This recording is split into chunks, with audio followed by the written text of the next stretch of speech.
Yasu'a patutamamu haji buyutun min kitabil kusini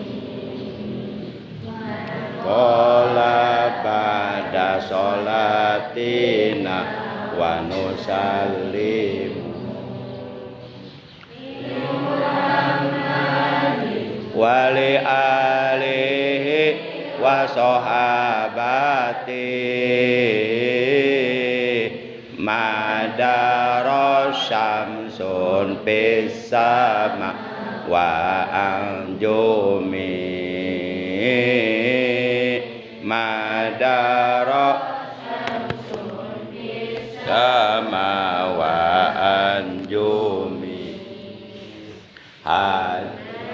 Nuna bid'un wa ainun syu'bata yastakmilan ha ahlu bab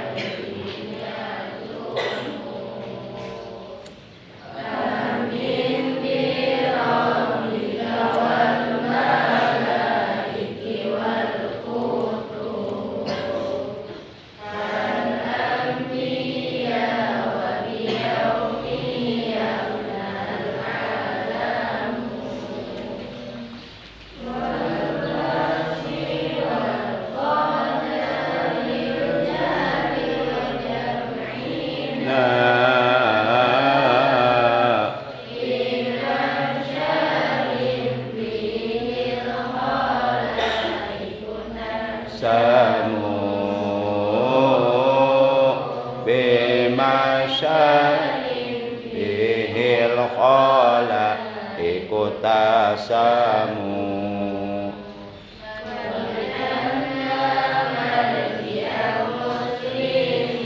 lijinani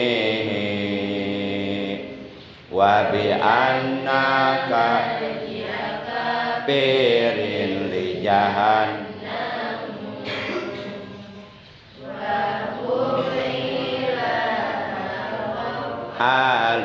alimai qabi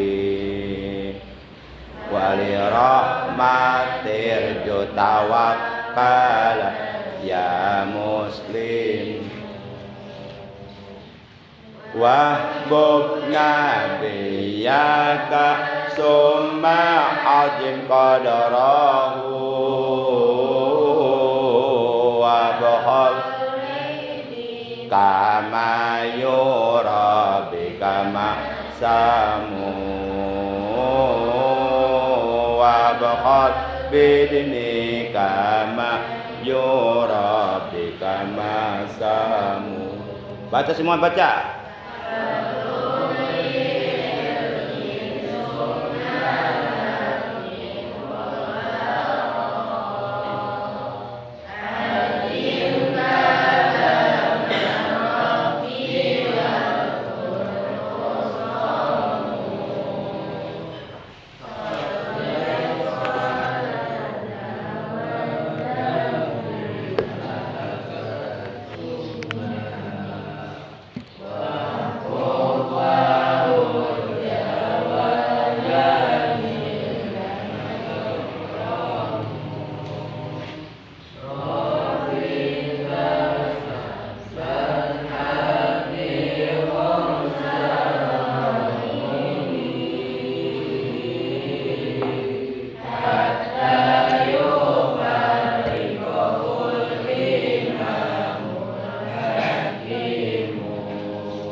musliman wahjar ta'am man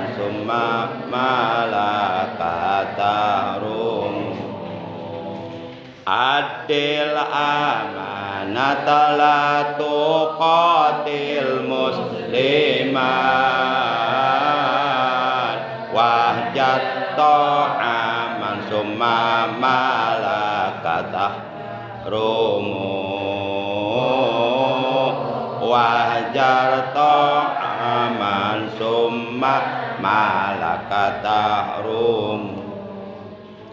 Bismillahirrahmanirrahim. Waziyya jeung kudu sieun anjeun kana gigindingan. Waziyya jeung kudu sieun anjeun kana gigindingan.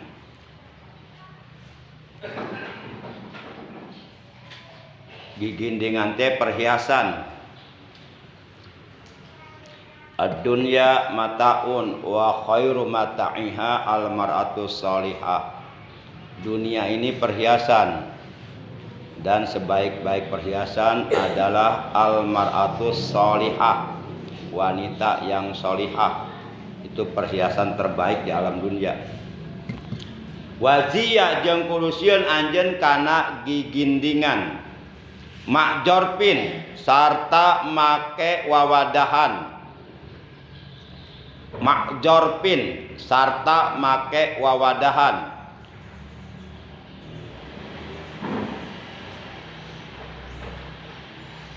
Walahwan jeung kana heureuyan. Waziyya jeung kudu sieun anjeun kana gigindingan makjorpin sarta make wawadahan. Walahwan jeung kana heureuyan. Qad nuhi anu nyata geus dicegah itu heureuyan. Qad nuhi anu nyata geus dicegah itu heureuyan.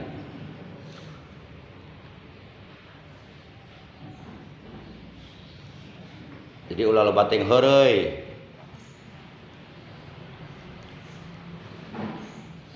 Anpik kudu infak anjeun.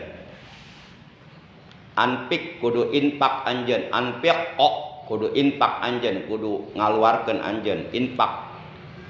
Bima'rufin kana kahadean.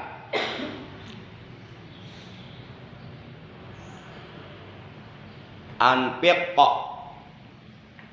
kudu infak anjeun. Bima'rufin kana kahadean. Wa illa jeung lamun teu kitu, wa illa jeung lamun teu kitu tak samu dosa anjeun. Wa illa jeung lamun teu kitu tak samu dosa anjeun.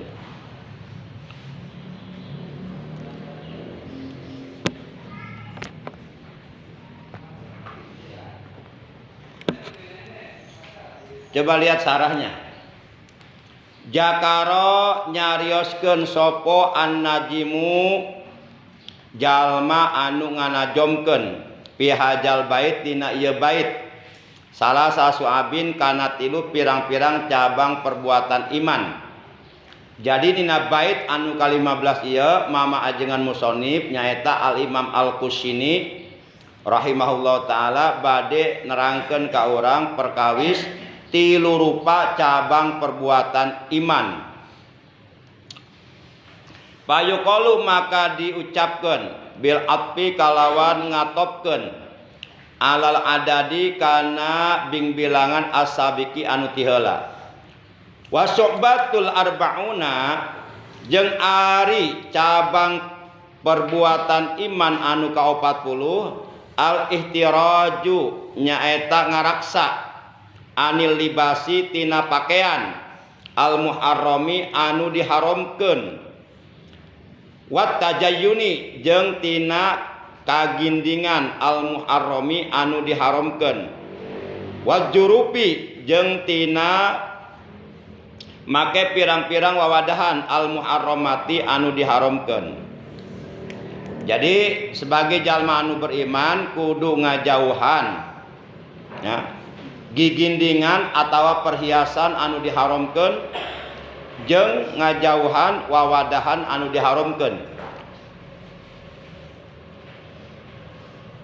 Payahrumu maka haram ala rajuli kalalaki al baligi anu geus baleg wal khunsa jeung ka wandu itu bencong waria khunsa opo istimalul hariri make sutra wama jeung make pakaian aksaruhu anu ari pang lobana itu pakaian harirun eta sutra apane wajnan timbangana wal mansuju jeung make barang anu di celepnya anu dicelep atau anu ditenun kulhu sakabehna barang au badu atawa sawarehna barang bijahabin kalawat emas au pidotin atau perak jadi temenang pikeun lalaki anu mukalaf orang Islam yang mukalaf yaitu orang Islam yang sudah balik dan berakal sehat. Kalau laki-laki mulai balik itu usia 10 tahun. Kalau perempuan mulai balik usia 9 tahun. Ketika laki-laki atau perempuan usianya sudah sampai pada usia 15 tahun, maka sempurnalah kebalikannya. Nah, orang Islam baik laki-laki maupun perempuan yang sudah balik itu dinamakan mukallaf. Artinya mukallaf orang yang dibebani oleh hukum agama yang 5. Hukum agama yang 5 tersebut dinamakan hukum taklifi, yaitu hukum haram, hukum sunnah, hukum wajib, hukum sunnah, hukum haram, hukum makruh, hukum mubah. Nah, itu dibebankan kepada setiap orang Islam mukallaf, yakni orang Islam yang sudah balik dan berakal sehat. Khusus bagi laki-laki itu diharamkan oleh agama Islam menggunakan pakaian yang ditenun dengan emas atau dengan perak atau menggunakan wadah-wadahan yang dicampuri emas atau perak, misal piring dicampuran emas atau gelas dan sebagainya. Itu nggak boleh. Termasuk laki-laki yang sudah mukallaf pakai cincin dari bahan emas atau perak itu haram. Pernah terjadi zaman Rasulullah SAW, ada seorang laki-laki menggunakan cincin yang bahannya batangnya terbuat dari emas, kemudian dipanggil sama Nabi. Kata Nabi, "Ta'al, kesini kamu." Kemudian dipegang cincinnya dan Rasulullah bersabda, "Haja halalun ala nisai ummati wa haramun ala dzukurihim." Ini emas halal untuk umatku perempuan dan haram untuk umatku laki-laki. Jadi laki-laki itu nggak boleh pakai emas. Kalau umpama ada laki-laki pakai cincin emas kemudian sholat, itu sholatnya nggak diterima oleh Allah. Walaupun sholatnya secara fikih sah, tapi dia membawa barang yang diharamkan oleh agama. Jadi laki-laki nggak boleh pakai perhiasan emas, baik itu berbentuk cincin atau misalnya kalung atau jam atau misalnya anting, nggak boleh. Emas dan perak itu dihalalkan hanya untuk wanita. Kalau wanita boleh. Wanita kalau mau pakai emas jangan kepala, pakai emas yang gede tuh, Mas Joni gede banget tuh. Pakai tuh. Eta emas kan caro emas lagi. Mas Joni, tukang baso.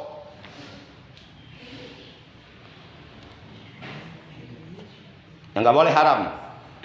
Jadi nggak boleh menggunakan pakaian dari sutra. Nah, itu berlaku untuk laki-laki dan perempuan. Sedangkan emas dan perak itu hanya berlaku untuk laki-laki. Sedangkan wanita halal boleh.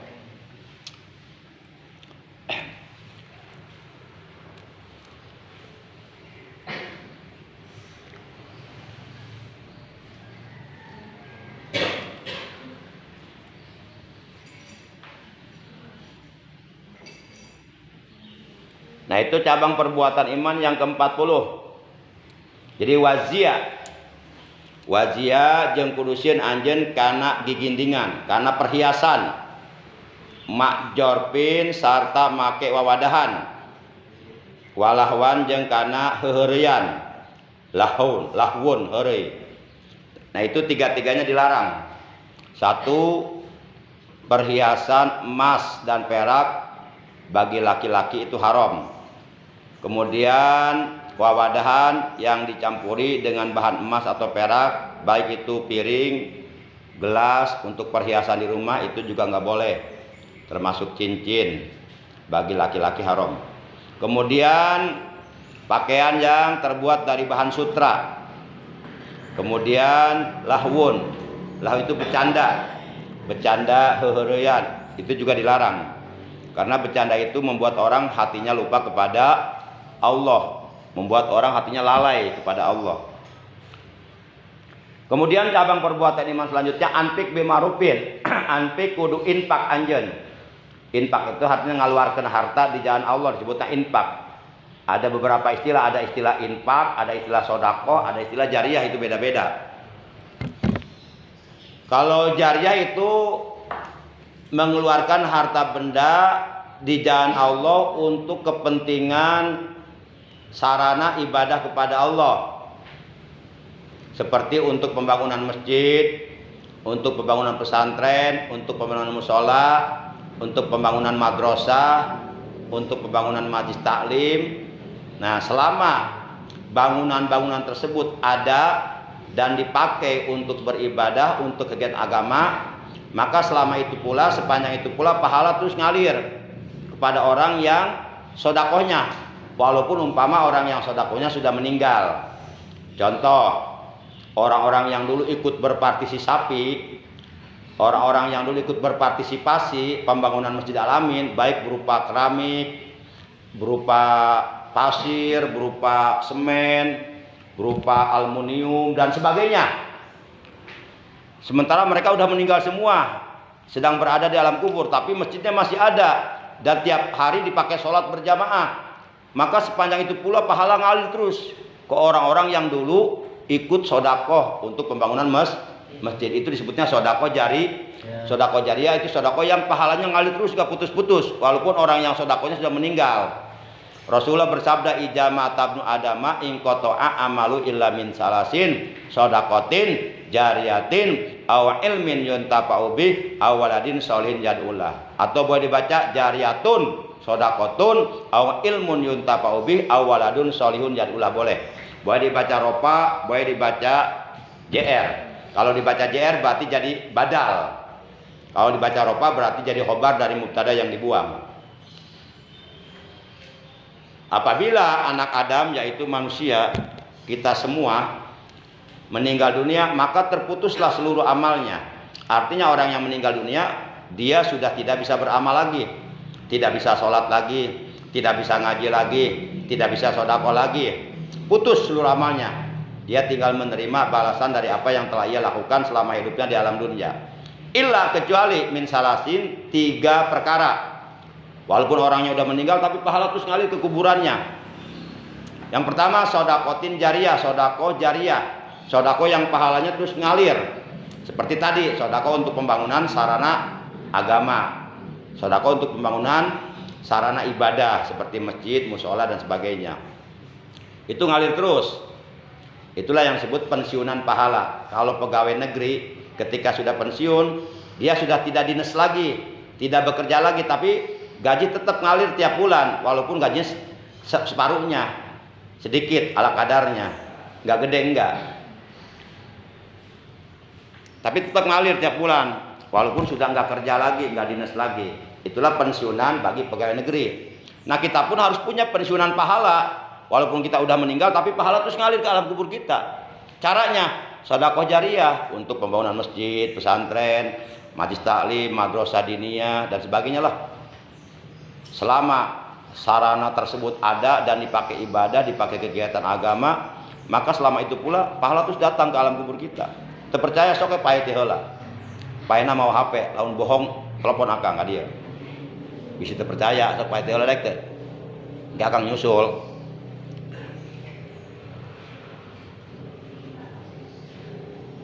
Bohong masalah mautna terterangnya. Duka aranjeun ti payun akang nyusul pandeuri.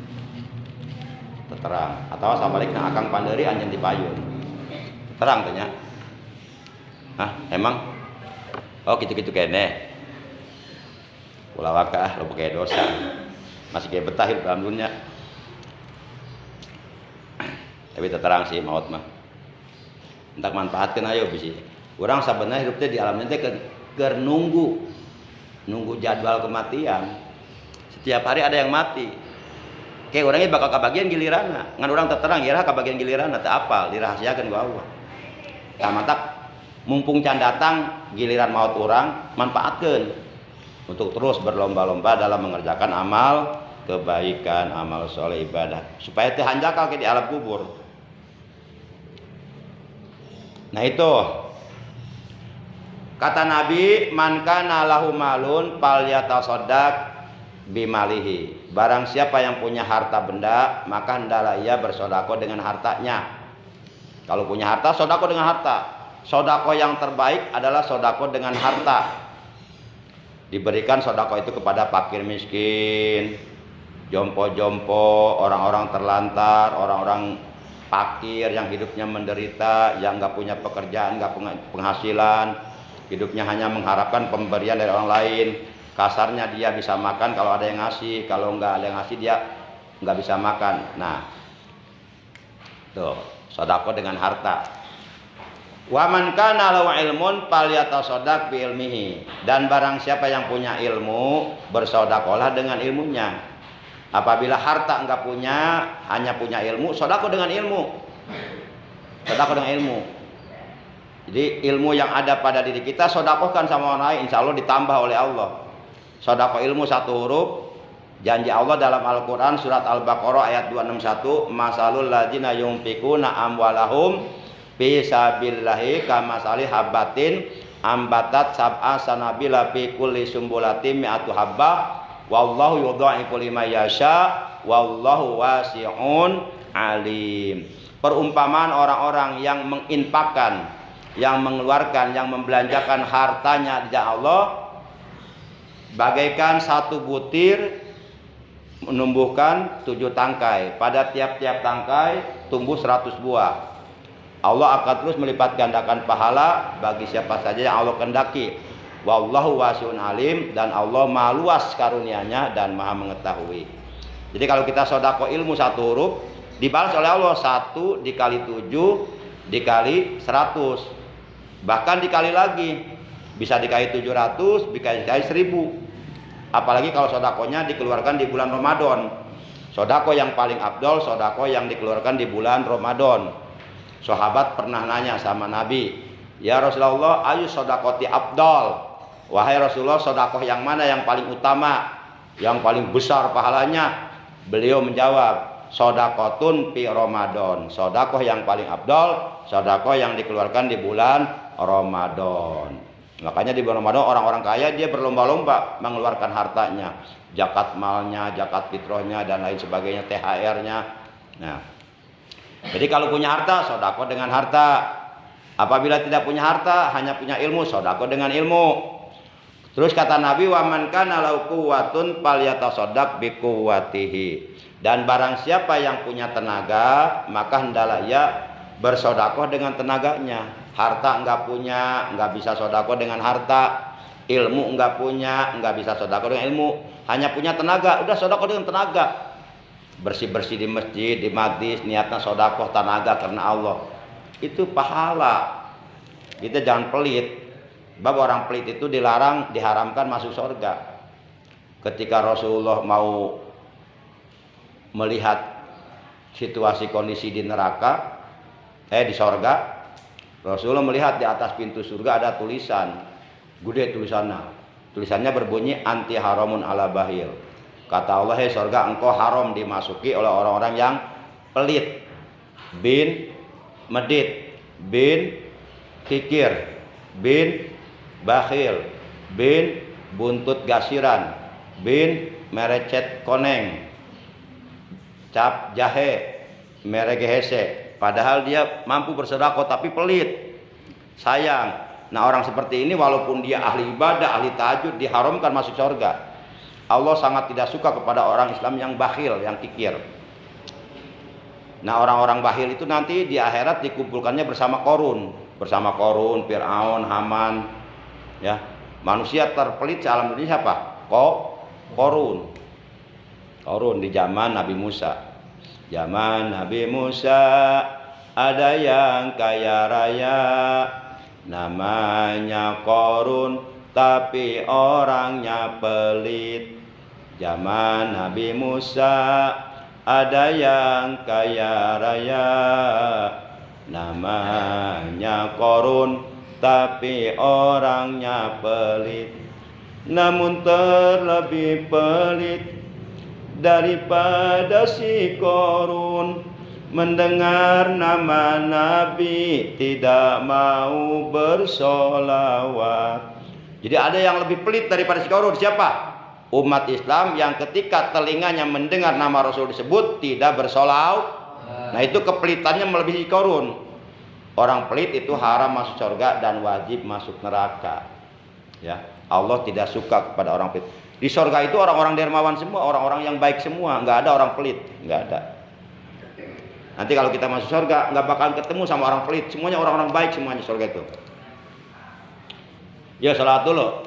Allahumma sholli wa sallim ala sayyidina Muhammadin wa alihi. Allahumma sholli wa sallim ala sayyidina Muhammadin wa alihi. Salatan analu biha, salatan analu biha, salatan analu biha ziyarata syarafika wa syarafi. Allahumma sholli wa sallim ala sayyidina Muhammadin wa alihi. Allahumma sholli wa sallim ala sayyidina wa maulana Muhammad. Ayo, zaman Nabi Musa ada yang kaya raya, namanya Korun, tapi orangnya koret. Zaman Nabi Musa ada yang kaya raya, namanya Korun, tapi orangnya pelit. Namun terlebih pelit daripada si Korun, mendengar nama Nabi tidak mau bersolawat. Allahumma sholli wa sallim ala sayyidina Muhammadin wa alihi. Allahumma sholli wa sallim ala sayyidina Muhammadin wa alihi. Nah itu kalau enggak punya harta, enggak punya ilmu, hanya punya tenaga, sodako dengan tenaga, jangan pelit. Sudahlah harta enggak sodako, ilmu enggak sodako, tenaga punya enggak sodako juga. Nanti di akhirat nyesel enggak dapat pahala sodako.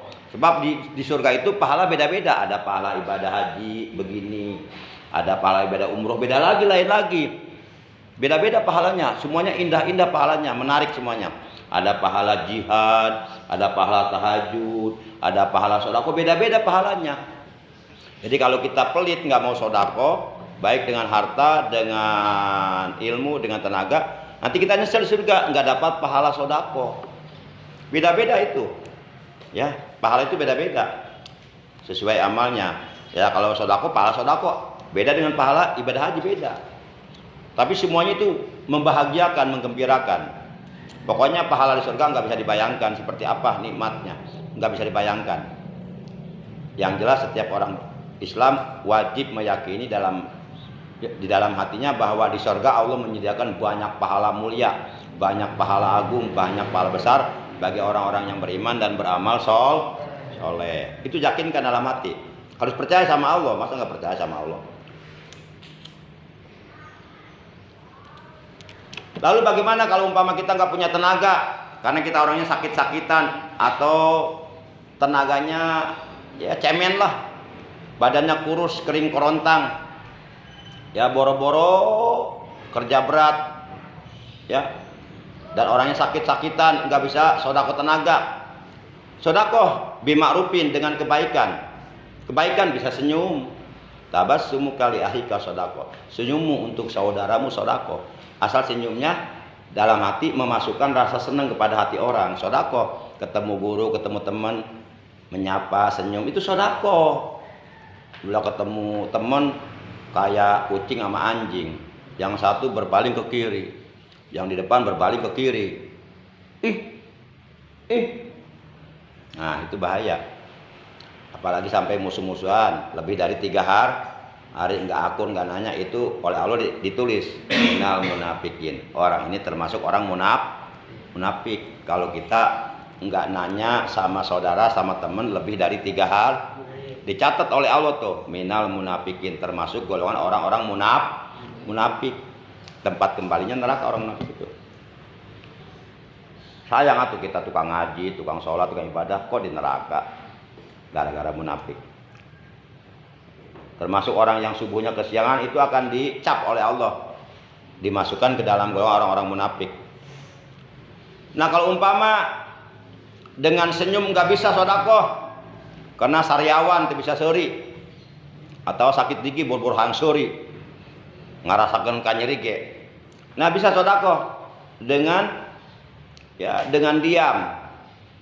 Tapi diamnya di tempat-tempat ibadah, diam di majlis ilmu, mendengarkan pengajian, diam di tempat berzikir, mendengarkan orang berzikir, diam di majlis Quran, mendengarkan orang lagi baca Quran, diam aja sambil hatinya zikir sama Allah. Diam tidak melakukan perbuatan itu pun sodako. Kalau nggak bisa juga sodako dengan tasbih, subhanallah, walhamdulillah, wala ilaha illallah.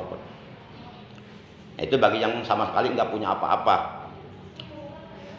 Nah itu cabang perbuatan iman. Anpik bimarupin, kudu infak anjeun kana kahadean. Wa illa jeung lamun teu kitu, maksudna tara daek sedekah, tara daek infak, tak samu anjeun dosa.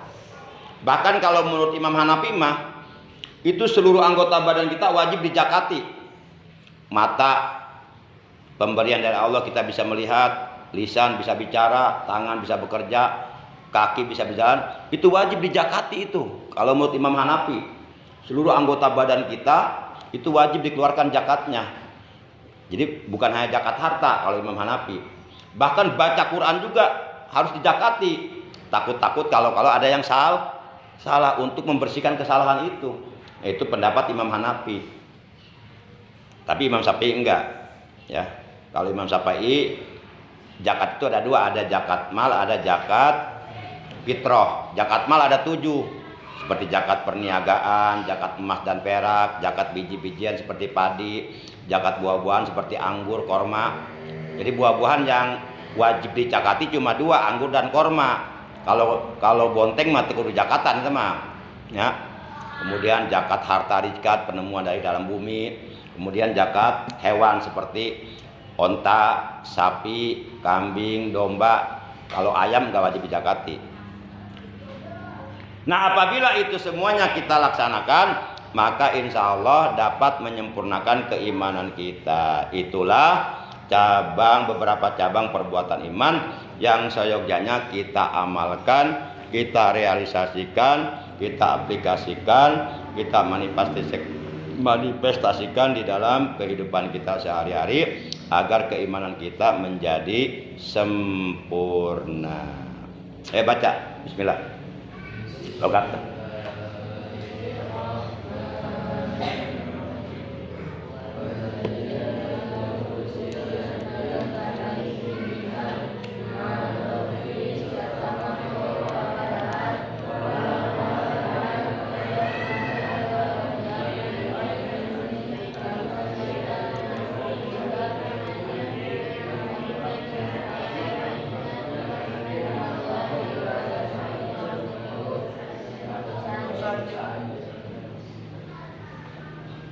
Wallahu alam bisawab. Nah, anak laki-laki tuh kalau ngambil air diniatkan dalam hati niat sedekah